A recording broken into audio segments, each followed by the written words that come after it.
Now buddy, the 707, it's coming back for the Microsoft Flight Simulator and also X-Plane this year, you know, Nimbus simulations. That's gonna be a lot of fun, right? What? Everybody, we are still at the Seattle Museum of Flight. Last video, we checked out the beautiful Concorde that's situated here and, you know, got really close to the belly. Would this bring me in jail? Not only the belly. It's time that I show you guys how to do aviation museum riz. I'm going. And everybody, in today's video, it's about time that we live the president life. Maybe I can get elected. Now everyone, no matter how little knowledge they have in aviation, knows what this color and this text means, right? I mean, obviously this right here is... the Air Force One. Yes. It's not only a shoe. Now buddy, hello my friends of aviation. I've got my friend right here. I think he's President Nixon, and we've got this guy right here. Now this right here was the first ever jet Air Force One, and it's got beautiful chrome elements here. I guess to keep it lightweight. Very beautiful though. Chrome hearts. Now how does this thing perform as a mirror? I'm not sure. Now it is the 1950s and President Eisenhower is still cruising around in his Super Constellation Air Force One. Yes indeed, a good old propeller airplane. But very soon the Air Force decided to upgrade the President's whip. So dumb. Which obviously is the Boeing 707. Yes everybody, the VC-137 series. Over the years they ended up having 3 of those airplanes, obviously specially modified. The 707 Air Force One stayed in service until 2001 under George Bush, just before he did 9/11. Let's go ahead and have a look at those special modifications that were done to the Air Force One indeed. Now buddy, there are of course several ways to walk the stairs of the Air Force One, whether it would be having toilet paper stuck by your feet or just falling down the stairs all together. There have been some US presidents that definitely lost aura on Air Force One airplanes before. Would you say you have lost aura since we're here? I have a lot of f***ing aura, come on. You know, after being inside of the Concorde, this feels like a million more space stuff. Everybody, let's have a close look into the cockpit, which we can't go inside of. Obviously a smart move by the museum so that we can take the plane for a ride. Do you think this has ever happened before? I don't know. I mean, something that's very interesting about these cockpits is that they're in pretty original shape. Like they haven't completely slaughtered it and used it for parts. Cockpit right here, for example, it doesn't have the headrest anymore, so that probably wouldn't be very airworthy. Swiss, if you did your research, you'd know that 707 never had headrest. No, but all the instruments are there, even the crazy INS displays here, and we can see it. I have no idea how back in the day these airplanes didn't get lost.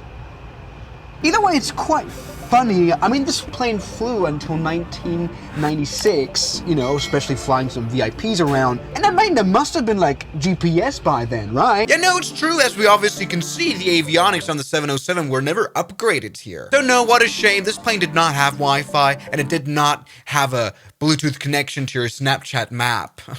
Now, everybody, this is great. We even have some lecture that we can't read unless you have stalker goggles.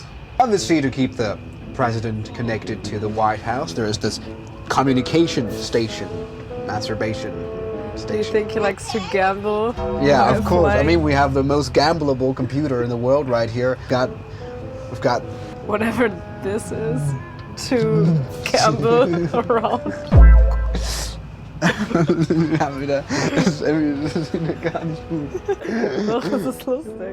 Do you think this runs the Microsoft Flight Simulator? Another great practical thing about this one is, of course, that you can talk to 4 people at the same time, although you have only 2 ears. Now there's lots to explore on this airplane. Lavatory is quite boring. Take a look at this kitchen. Let's maybe take a look at the flying Oval Office. Look at that. Even a shower or something. Now that is quite luxurious. Huh?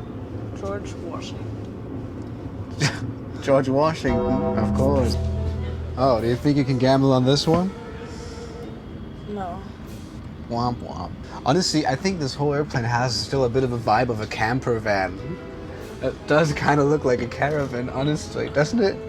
does. It only needs like the foldable chairs.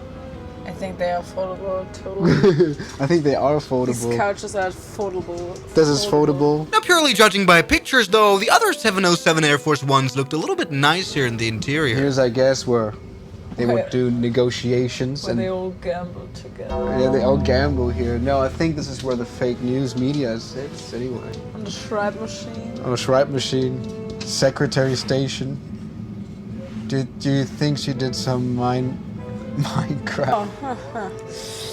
Oh, that's the economy section. The cattle crab. Yeah, foldable down by. That's the immensely camper van of the Air Force One. Definition of foldable. Oh my god. How many of the famous flights do you know? I have no fucking idea, but I mean, they went to some cool places. I think it's interesting. They flew the 707 all the way to Key West. I mean, the 707 is a plane that does a lot of things and did a lot of things, like flying inverted and doing like an air show. That's insane. Take a look at this in-house Starbucks right here.